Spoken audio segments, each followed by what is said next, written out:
Everything should be good here. The audio should be good. Got a lot of reflective stuff here. You can see everything that's going on. What should we start with? Let's start with the frames. So there's two different kind of frames that you can get right now if you want to build a 3-inch toothpick.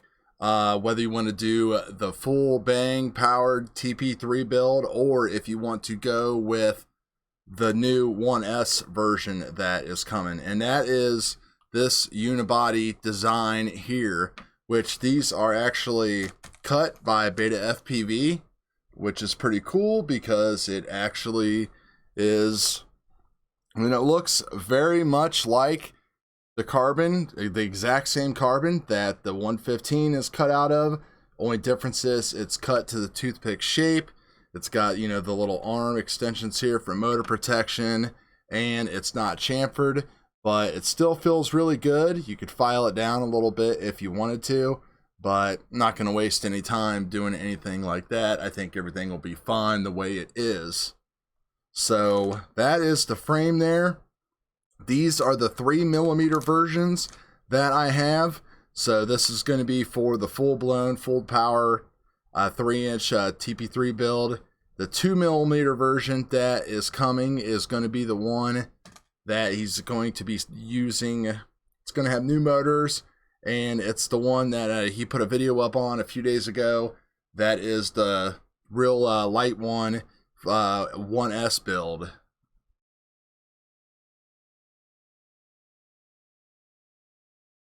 Yeah, Brandon, the stuff's like fire, man. Like, it really is. It goes like crazy.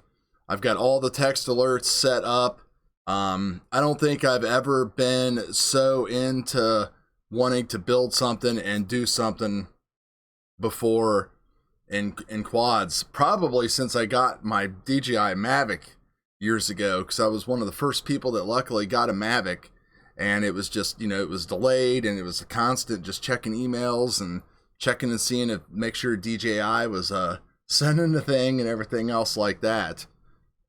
So, and I was pretty skeptical about these builds, but then when I got the Tiny Hawk Freestyle, if you haven't seen any of my videos, and have just kind of taken off since then, and then I've been running the Beta 115 non-HD version, which I'm guessing is going to be dang near close to this. It's probably going to be hard for me to tell the difference between this and the little bit bigger Amaxiano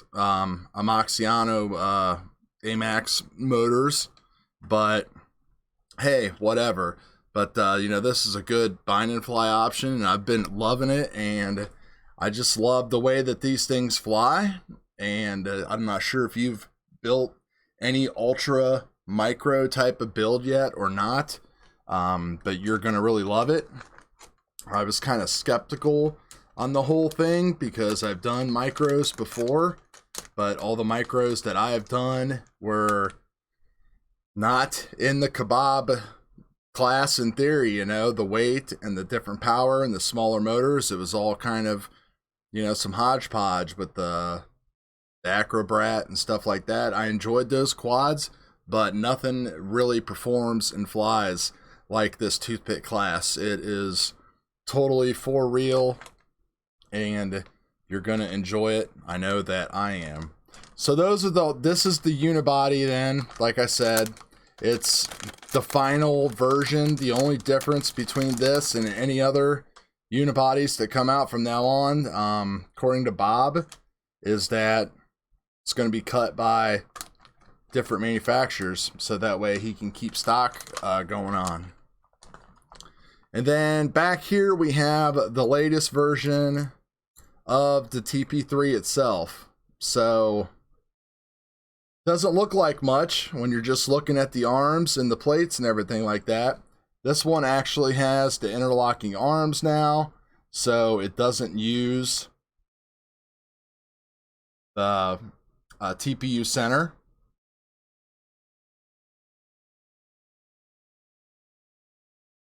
And put all those together like that.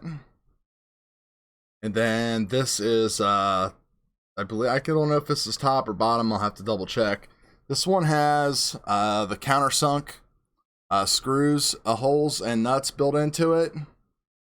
And on this particular cut, it looks like the hardware kit that we got shipped with screws here at the top.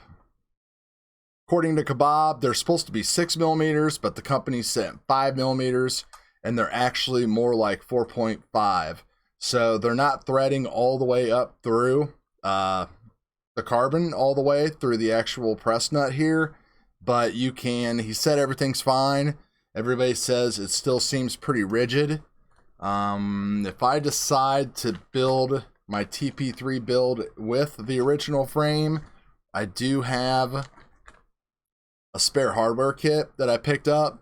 I wanted to get a few extra bucks on there so I could get the free shipping.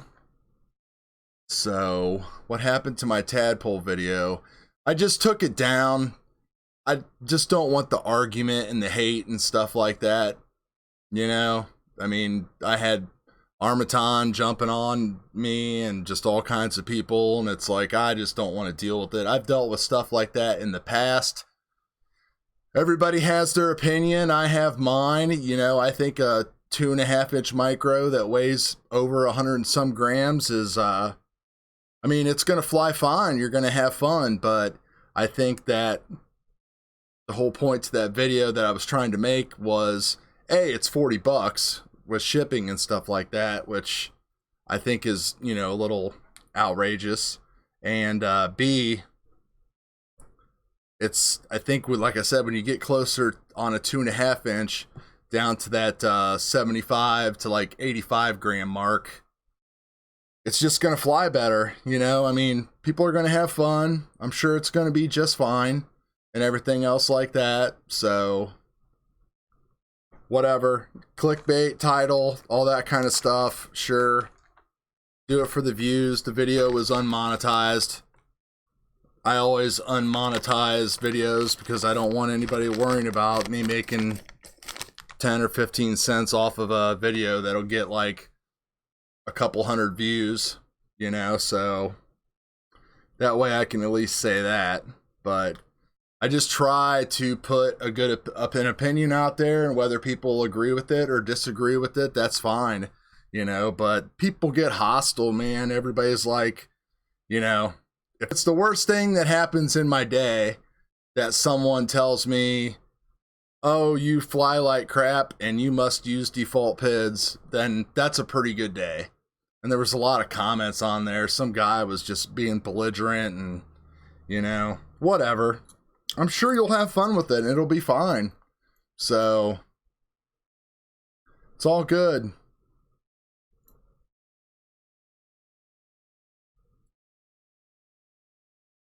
That 16 by 16 stack that you can put in there, I think is pretty close to the same that's in here in the GEP RC Phantom, which to me is a killer deal if you're looking at a 2.5-inch build that's close to Bob's weight theories, which, you know, take it for what it is. I am enjoying what he is doing. So this here is like 86, 87 grams, and it has the little iFlight stack in there, 2.5-inch, everything like that. I mean, it makes a big difference when you're looking at like a 25 to 30% weight increase. You know, will it still fly fine? Sure. I just know personally that I'm having fun with this stuff right now, and I see a lot of people are having a lot of fun and a lot of success with it. And I see, like I said, I just saw people probably wanting to build these things a little too heavy and try this and try that, and this is what it is. So I just took it down. So what's going on, Jay Jones? How are you, man? Hope everything's going good tonight. Appreciate you guys for stopping by. So those are the frames. Kind of put that stuff off to the side.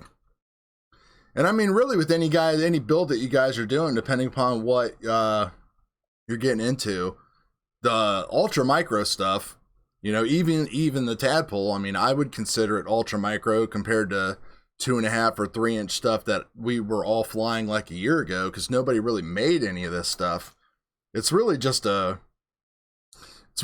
been a great deal for me and everybody else, I think, because it's a lot cheaper to keep these things in the air, and your confidence level just kind of goes up so well because they fly so good and so different that you're able to just do things, you know, like you can go back through my channels and see, hey Fraser, how are you, man? You can go back through my channel and look and see that, you know, I'm more of like a cinematic, flowy type of guy. I've been doing this for years, but I've never been super aggressive on the sticks and stuff just because I hate repairing things and mud and just whatever. Call me a fair weather flyer FPV pilot. But these things are nice. When you crash them or stick them in the dirt, they don't get all muddy and dirty and stuff, and it has a more confident feel to it. So, you know, I've been doing power loops and doing all kinds of crazy stuff, just having a great time with it. So it's kind of what I'm trying to preach to people right now, just because I don't think I've ever had, besides when I started in the occasional times when you just get a really good, what's going on, KTMJ? Whenever you get a good quad flying the first time, and you know, you might have a new whatever, and you know that feeling, like how good that feeling is. Like I haven't had that feeling in like a long time. My 5-inch builds, I got back in after I took like a 5 or 6 month break off, and it was great. But I'd always had my eyes on this micro stuff. So here's the Runcam NANO3. And I have a Runcam NANO 2 in my Baby Hawk. So this is where things get interesting, because the Runcam NANO 2 actually has a case. So I don't know, this doesn't have any special marking on it or anything like that at all. So I don't know if this is like a special edition. It says just regular Runcam NANO 3. You know, I don't, so it's pretty much gonna be an upgrade really just for whoops, I would say, because, you know, there's no case. I mean, it's a straight board, super small lens. I mean, this stuff is like super small. I mean, look at that right there. The lens is the same size as the plug.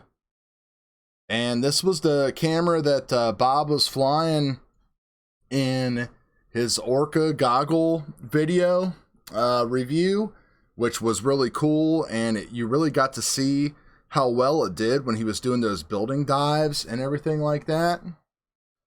And I think, I haven't really checked it out yet. I kind of waited to do all this stuff with you guys live.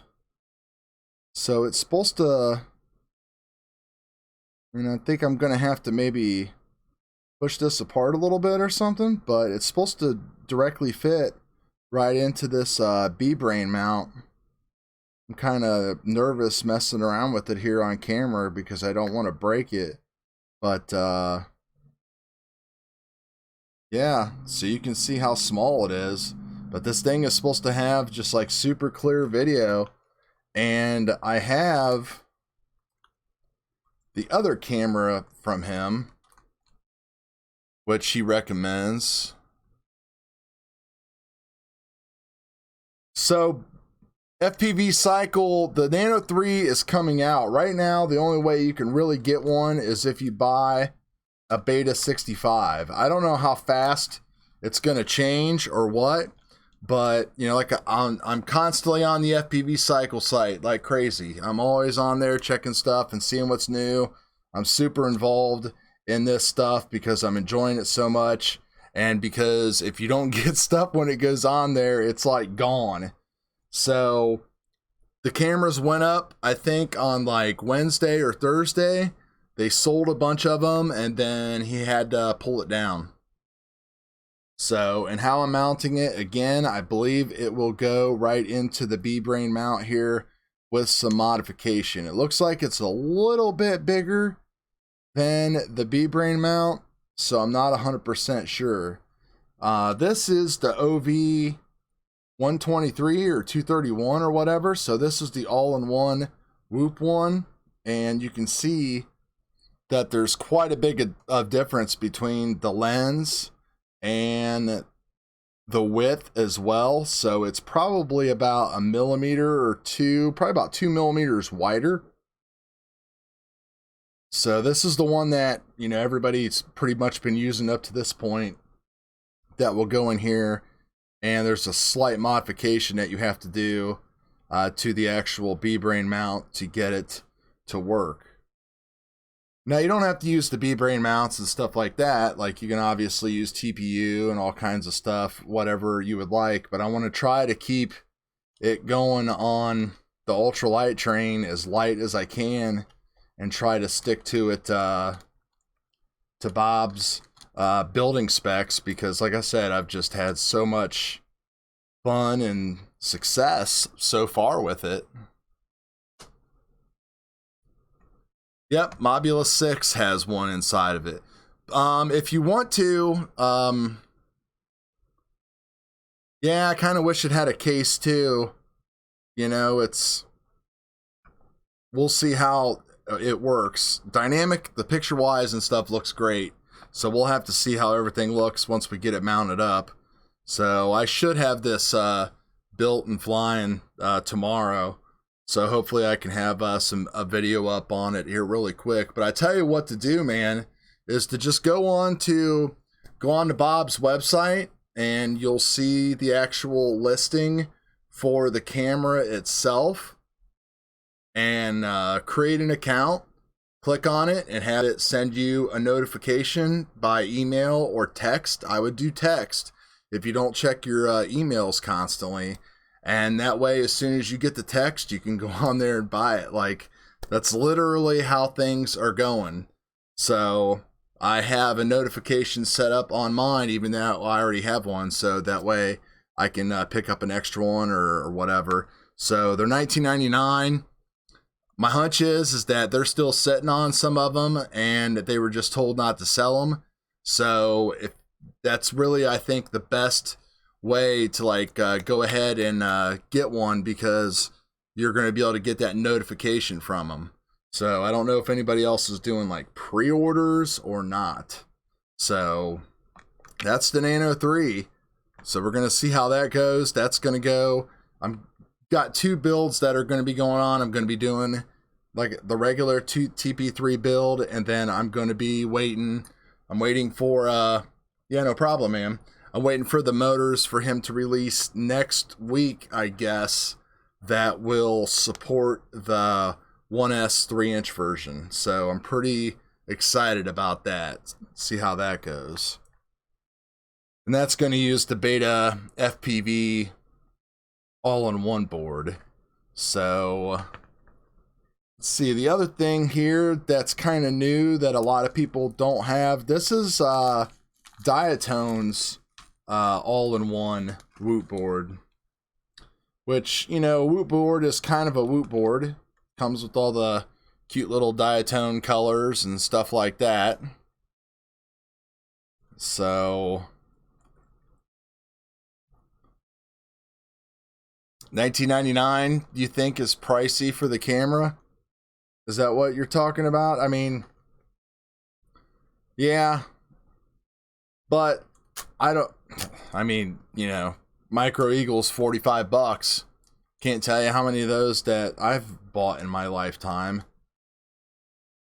So I don't have a problem paying $20 for a decent camera on a ship that I know I'm going to be flying these things like crazy. So this is the Mamba F4, and it's pretty cool with the gold and everything like that. I've looked it over. The pad layout is pretty good. Motor pads and stuff. The cool thing about this one, and I didn't really look at the other ones that closely, but it does have a full UART up here so that way if I decided that I wanted to run CRSF with Crossfire, because I will be running a Crossfire Nano with the mini Immortal T's that FPV Cycle sells as well. So you look at that compared to the regular Immortal T. That regular Immortal T weighs about 3 grams almost, and this one here is definitely less than a gram. Still trying to figure out, I've asked on the Facebook group about some questions on how to get things kind of mounted up and everything like that. And some people, nobody's really showed me a good, I haven't seen a good example of how this is mounted. I know some people are sticking, this should stick up high enough off the base plate to put the Crossfire underneath there, and then maybe just go ahead and put this to the back. So it's not going to take up much at all. So got plenty of options there as far as what to do.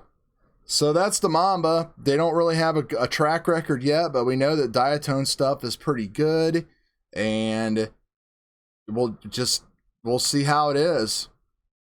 I'll get everything all flashed up with Betaflight 4.1, and I will buy the GESC stuff from Joe Lucid. Running his 48 kilohertz new software that I've been running. I think he released that a couple weeks ago when they first did the BL Heli stuff. It was only running at 24, and now it's running at 48. There's a new open source out there. I'm not sure what it is running at, but I don't mind giving Joe the $5 to get the ESCs and the RPM filtering going on. I have the full RPM filtering and everything set up on the 115 non-HD version here, and it was super great. I had one little issue that another thing to remember when you're building stuff is that I did these standoffs inside here that mount the board are plastic, the screws are, and I started getting some weird oscillations for some reason, and I didn't know what it was, and then I finally noticed that my board was moving a little bit. So I replaced everything there with metal screws and nuts, M2, and that took care of everything. So that's a lesson to be learned as far as when it comes to the plastic stuff, not using that. So even on these small builds, it looks like you can still break the silliest things like that and have a bad day. Yeah, Taco RC. I mean, I was all over everybody. Taco RC, everybody looking for some kind of frame to start with, which is when I ran across the beta, and I'm like, you know what? I'm just going to get something that's bind and fly and ready to go. And then ironically enough, that day, this frame here actually was being sold, is being sold by FPV Cycle. So, and I like this frame. It's pretty much the exact same frame as the TP3 frame here, except it is a little bit, I mean, it's definitely like chamfered and smooth. So it's not a bad option. You know, geometry wise, it looks like it's pretty much about the same to me as this right here. I think this might be a little bit more of a Stretch X on the Beta FPV versus this. So yeah, I was looking at the Taco RC. I was looking at man, I don't know. Anytime you do a search on toothpick builds, and you'll find like stuff that'll come up and all the different frames. But I mean, everything was gone for like a while, and then like last week, kind of last weekend, and then this past week, you know, everything just kind of came into stock on Bob's website, and I literally was getting like a package like every day. I emailed him a couple times and was like, hey, save you guys some cash, and just, you know, stuff it all in one envelope and stuff like that, and you get nice letters. Bob has a guy, must be a guy named Josh working with him that's helping him pack stuff and everything. So yeah, the Beta is super sturdy. Even the canopy doesn't break. It's scuffed up a little bit from my crashes and stuff like that. But besides that plastic thing, that's the only thing that's broke. And the first time that I armed this thing with Betaflight 4.1 all defaults, it wasn't all defaults, I'm sorry. I cranked the PIDs way up and had my P gains, geez, I think it like in the 80s. I was basically trying to use my 2.5-inch tune on the 3-inch, and that was when it, if you saw the video that I did on this, it's a couple videos back if you want to take a look at it, but it went to the moon, and I disarmed it, and it came down, and I just, you know, that feeling, there's just nothing you can do but just watch it, and it just slowly came down, and it just blasted my roof, and luckily it didn't stay up there. It got a pretty steep roof, so it hit and flew down onto the ground. And you know, there was nothing wrong with it at all. I just have the tape on here, kind of like what Bardwell was doing on his video, just to tape up the transmitter. I tried to glue, I don't know why they have this cut back here. I tried to glue it, but it just doesn't, like, to bridge it together, it doesn't really glue very well. So I just said forget it and just taped up that antenna up there. So it's a nice frame. It would be nice. And who knows how all this stuff's going to shake out. I might end up going with one of those. The big decision I have is whether I want to build replaceable arms or go with unibody. I'm really not 100% sure. I'm kind of leaning towards unibody just because I think that will be better with resonance and noise. But of course, this will be better if you break an arm. And I don't know if this stuff's going to break. I mean, it's so light. But you know, I've always broken down on how stuff happens with you guys, but I've always broken things just being dumb things, like dropping my quad when I'm packing up my car, or knocking something off the bench. Like, that's how I always break stuff, because I'm not a crazy aggressive flyer. So let's see here. So then I've got the two different VTXs that he sells. So the one here, which is this goes up to 400 milliwatts, and that has the DVR built into it. And then this is the 400 milliwatt nameless RC. They're both nameless RC. So one just has the DVR, and they both go up to 400 milliwatts. So I'm not 100% sure. I kind of want to save this one for my 1S version, or I can probably just pick up another one because they're only like $14.99. I want to try to build it as light as possible, but I also want to have a nice looking DVR to share with everybody. But I did pull the trigger on a power play and a set of HDO2s.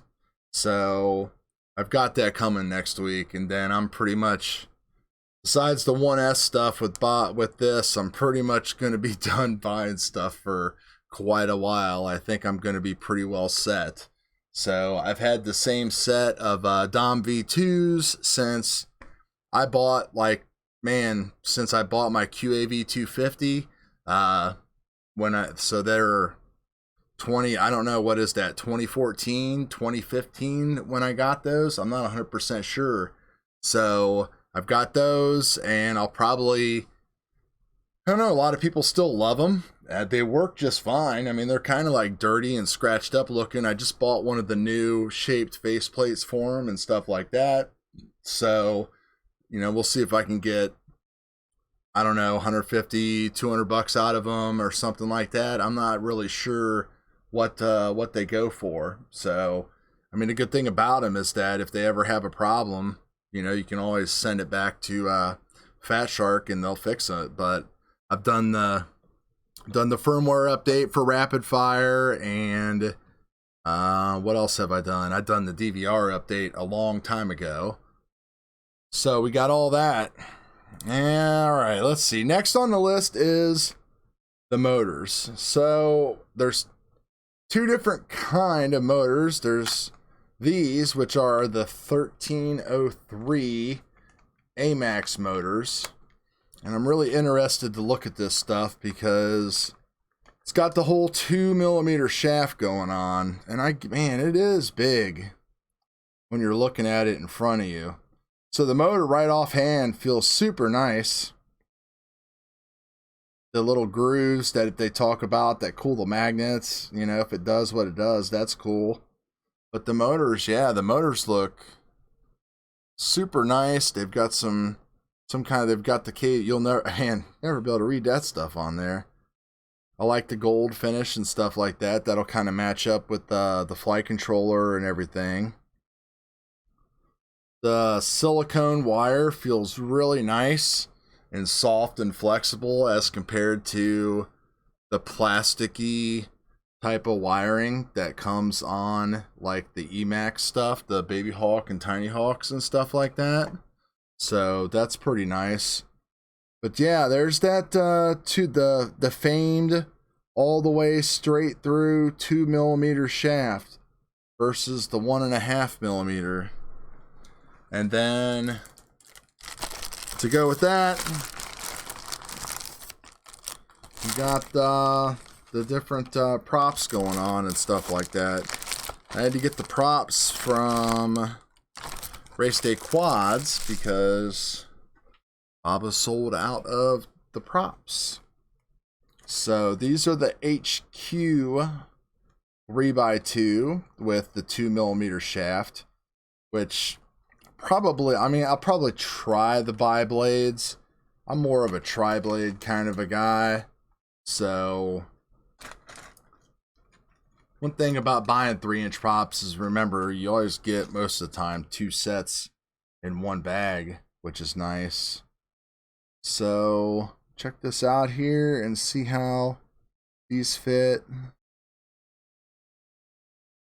Oh yeah, nice, and I don't want to squeeze it all the way down there, but yeah, nice and snug on there. So won't have to use no motor screws or nothing like that, and be able to save a couple grams and stuff. So that will be super nice.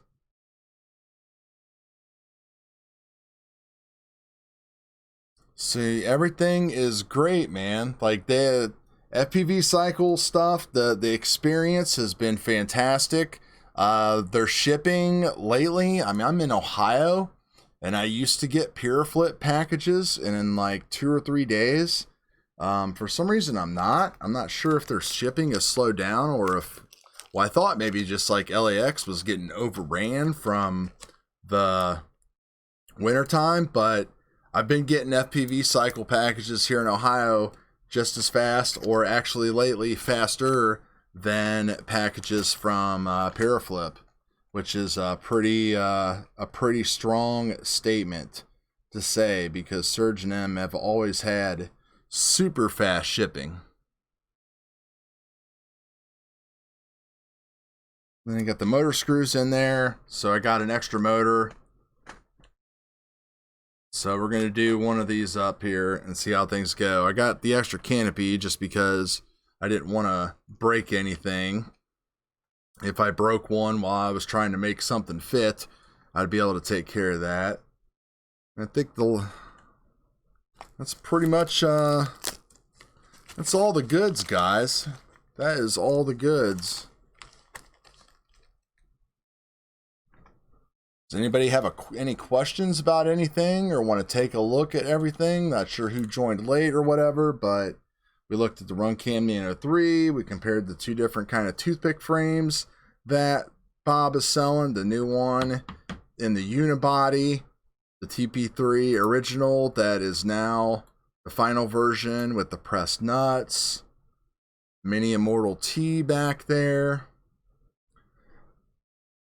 Want to check and see. I hate using, yeah, I'll be able to use that side. I'll be able to use this.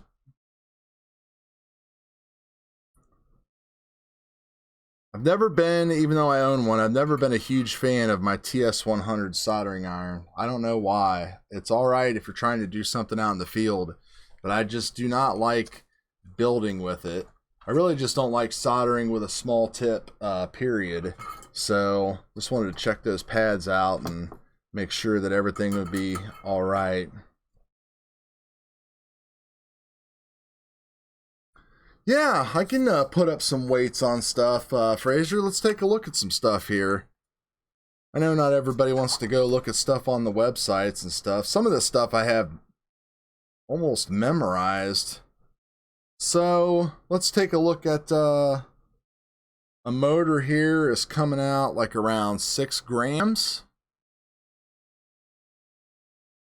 And again, these are the 1303 AMAX motors. The Mortal T mini antenna doesn't even register on my scale here, so it's obviously less than a gram, where the Immortal T, I believe, is 3 grams. Yep. So that's pretty nice. The 3mm unibody frame itself. So this is for this is if you want to build a TP3. There is the 2mm version of this that I have coming that I will be using for his 3-inch 1S build. So that's coming in at 8 grams plus the hardware. So I think it is around like 8 point something, 8.65 or something like that. Man, this stuff is just so light. That's why I'm kind of hesitant on which I hate the, I've got the Tiny Hawk Freestyle here, and I spent so much time and effort to get this thing working, and it flies great. It weighs the exact same as that Gep RC Phantom at 86, 87 grams for a 2.5-inch build, but I really don't see myself. There's no reason to like have all of these nice parts tied up in this when that Gep RC Phantom flies so good. So this is the Nano Racer 3, which is great. And then I've got Crossfire and I have the Pro 32 in there. So I think what I'll probably do is end up taking the Pro 32 out of here. And I'll probably, I don't know. I don't know what VTX to use with the TP3. I want to try to save weight. I guess I'll probably just go with the DVR board and be done with it. I don't know. I guess I'll have to come back and show you guys what I decide to do on that thing. But this thing's like a gram. I mean, it's so small in there. It's super small. Here's the Nano 3. So the Nano 3... the weight should be pretty close. Gonna have to, unfortunately, I learned this lesson with the Nano Racer 1 or whatever. Please, please, please just cut these wires and solder on a different connector. Don't try to scrape this stuff off and solder it. I mean, the solder connections are super small. I hope this seems a little bit more reinforced than the other one was, but I probably will still go and get some red RTV adhesive to put on there. The other thing too is to definitely be careful soldering that you don't heat these up so they don't desolder, because it's just a nightmare. Wow.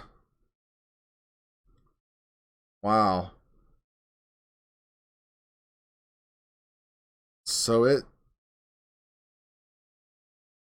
see if we can get a new. I guess I need to get a scale that has more decimal points. So I think, well, it keeps on wanting to bounce down to like 1, but it started at 2. So that Runcam Nano is probably, went back up to 2. So probably maybe about 1.8, 1.9 grams as is. So, and that's, again, that's the Nano 3.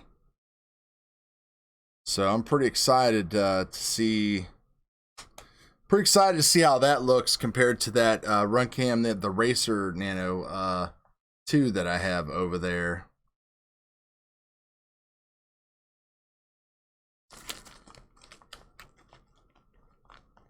The flight controller, these all pretty much weigh about the same.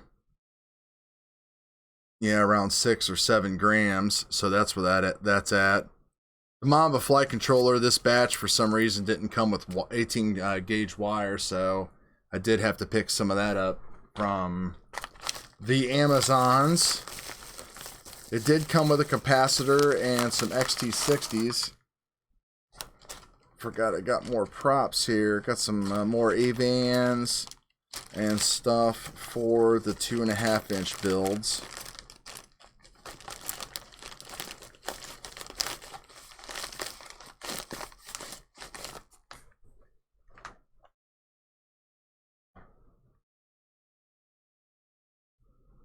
So what that's pretty much about the weights.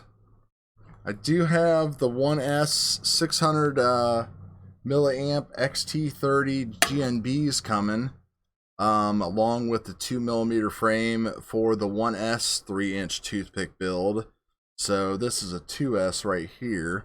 I think I brought down a 3S, yeah, right here for my building. I'll be flying the 3-inch mostly on the 3S 450s. I have some 350s too if I want to try to get it a little bit lighter, but I think the 450 will be a lot better because we'll be able to pull a few more amps off of it. And that's kind of the way, that's why Bob has the 600 milliamp GNB coming out, so that way the 600 milliamps can kind of hold up to the flight and the voltages and stuff that we're going to be putting through those.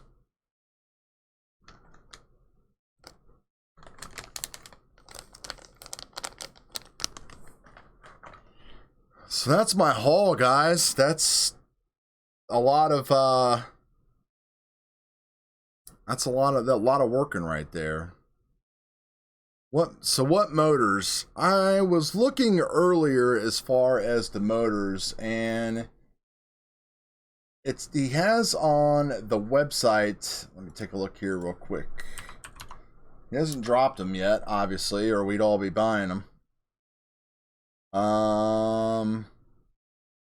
But he does have some stats on here as far as the motors are concerned. Take a look here real quick. Go ahead and share the screen here. There we go. So this is it right here. So actually it's called the Babytooth frame. And if you get it in 2mm, which, yeah, see, here you go, all sold out already. I mean, this is just the way it goes. So if there's anything that you want on here, guys, make sure that you go on here and you click on this and put your information in here so that way you can get notified when the stuff comes in. I mean, it's crazy. And I'm not going to call it hype train because this is not hype. This stuff works great. So the 1S 3-inch drivetrain is, see, he didn't put, we know it's going to be 11,500 kV with 2mm press fit props, but he's not putting the actual rest of the stator size, the actual, what is that, the 13, the height. So he's not actually putting the height on there. I've seen people on the Kebab FE Facebook group today, though, talking about it and stuff like that.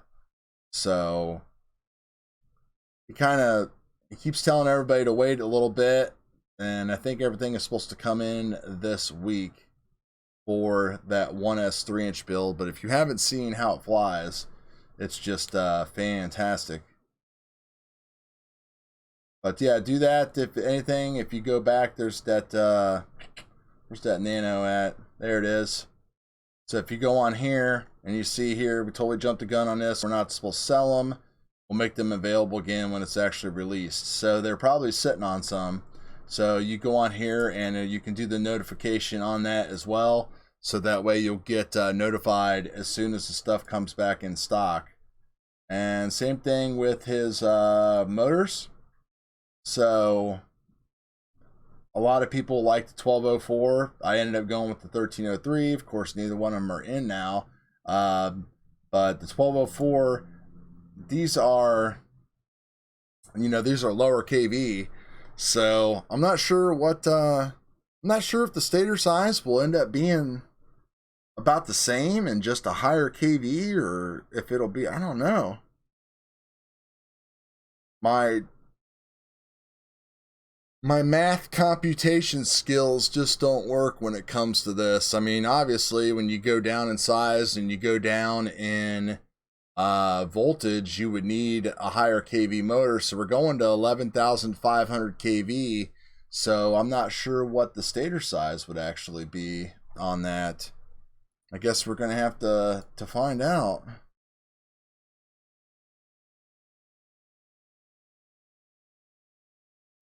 Yeah, I see a Fraser, which by the way, he's doing a 600 milliamp GMB.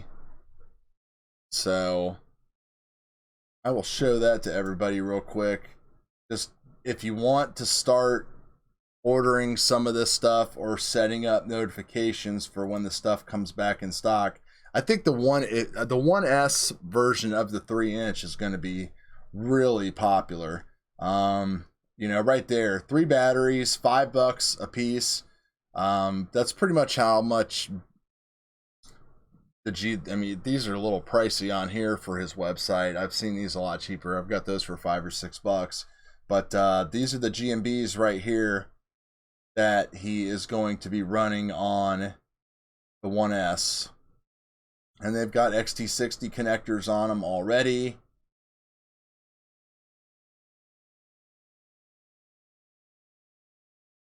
And if you read through the comments, if you read down through the comments on his Facebook page, you'll actually see him talk about the battery voltages and this and everything. And I think he was getting like 4.5 to 5 minutes of flight time still at his flying style.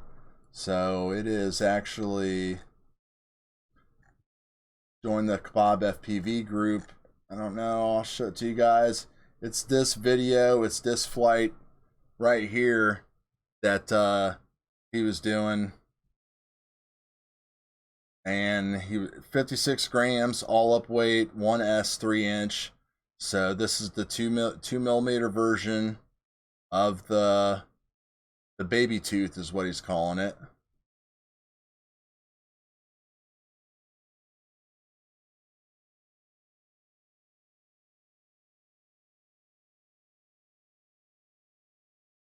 I mean, it looks just fantastic. This thing is pure joy. And that's really what I'm getting out of this stuff, is that it's just pure joy and fun to fly, easy to mess with, and low stress, because the biggest stress that you have is trying to find it when you crash it. So some people put beepers on them. I haven't put any beepers on them yet. I'm sure once I lose one, I'll end up putting a beeper on all of them, but I haven't got around to that yet.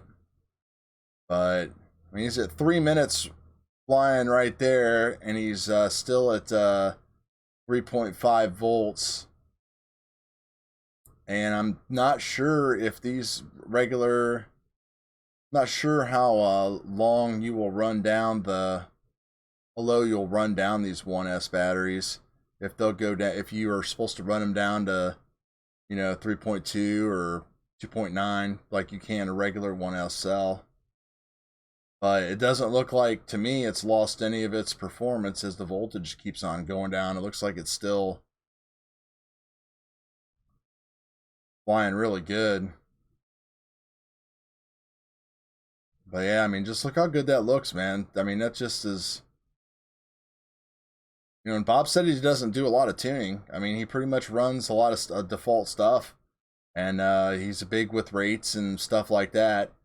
I like to Like the Rotor Riot video that they'd had with the 3 guy with Bardwell, Vanover, and Ladrib. It was pretty cool seeing how most of them 3 different tuning approaches. I definitely am more in the Vanover style. I like things just feeling super tight, and that's really good that we can really tighten up PIDs and stuff like that now, and make things feel really tight and not have any really adverse effects. Before, you know, you just couldn't do a lot of that stuff with real high P's and high D's and I gains, and now with how good iTerm Relax works and all that stuff, you can do all that kind of stuff. So it really helps out. But we'll talk more about that whenever I get building and all that stuff. So, because I'll definitely get it built up and show everybody some video and show people my PIDs and stuff like that, and try to get any help with anybody that might need anything like that at all. So I don't know, did anybody maybe want to take a look at, I've got and I guess while we're here doing the live stream, I can show my PIDs here. I mean, this is the starting PIDs that I'm going to start with on my my 3-inch toothpick build. And that's the PIDs that I ended up with here on my Beta 115.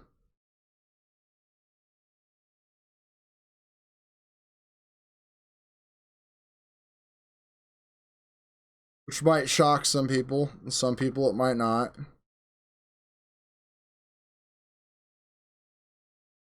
Go ahead and fire this up here real quick.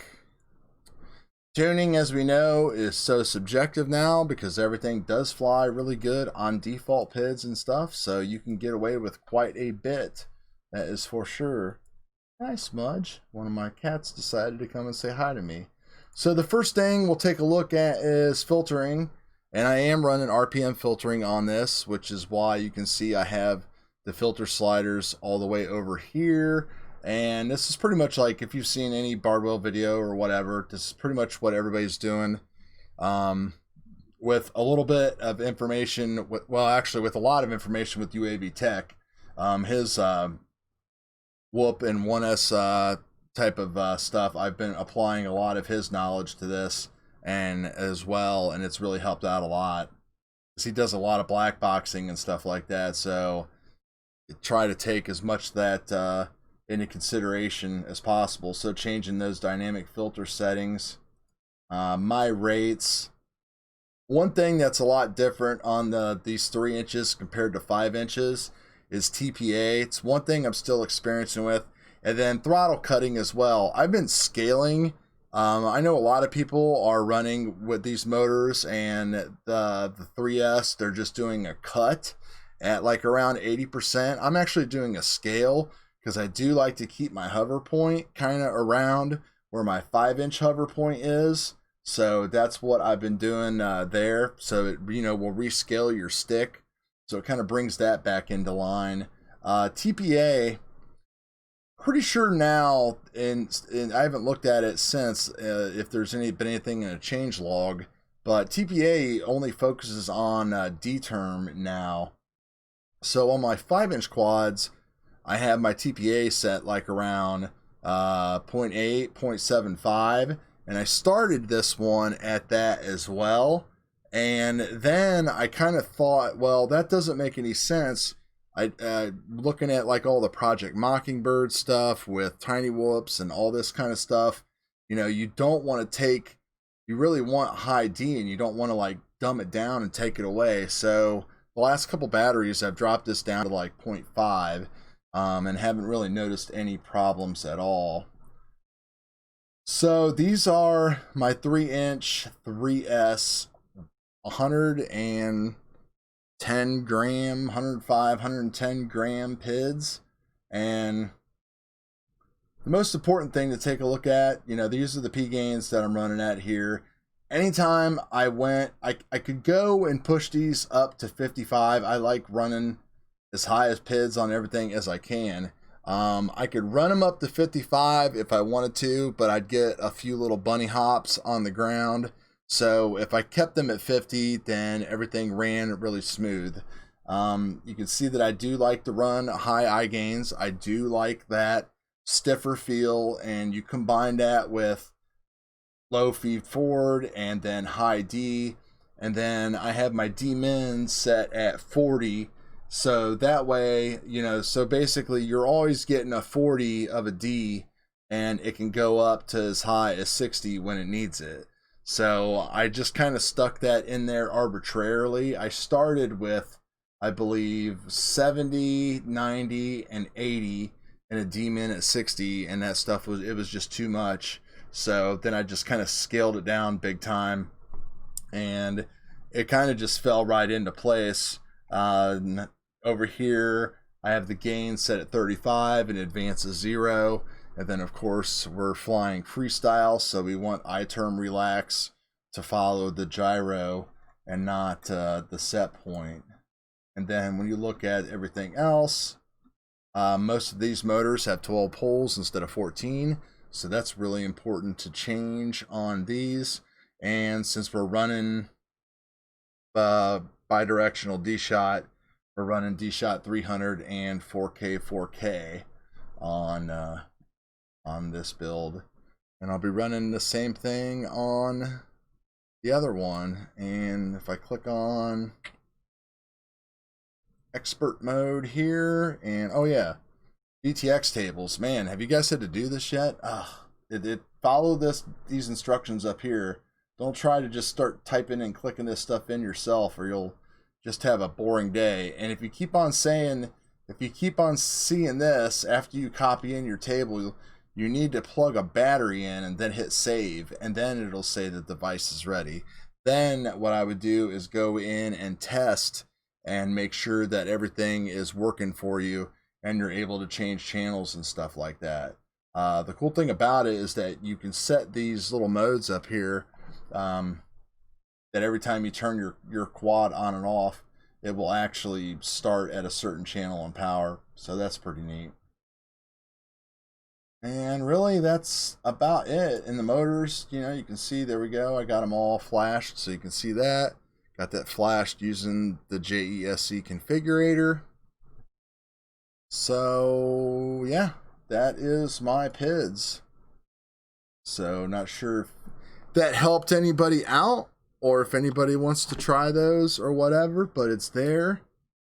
I'm sure it won't be the last time you see it or hear it, because I'm going to do the exact same stuff with the new toothpick build as well. Now, when it comes to tuning the 1S 3-inch version, that should be interesting. That should be able to take whoop style PIDs, so we should be able to jack those P gains back up and stuff like that for my particular kind of flying style. You know, if you like the looser type of feel and like looser sticks and stuff like that, then, you know, obviously you can calm those down quite a bit. But I like my sticks to be stiff and for it to kind of follow the way the quad rolls and stuff like that too. So we'll go ahead and cut it there, guys. If anybody has any more questions, I'll keep it on here for a second and take a look. But thanks for everybody for stopping by, and anybody else that checks out this video down the road. Keep an eye on the channel for this build and plenty of other goodness, and don't ever hesitate to reach out if you have any questions. I will see what I can do for you. So everybody have a good night.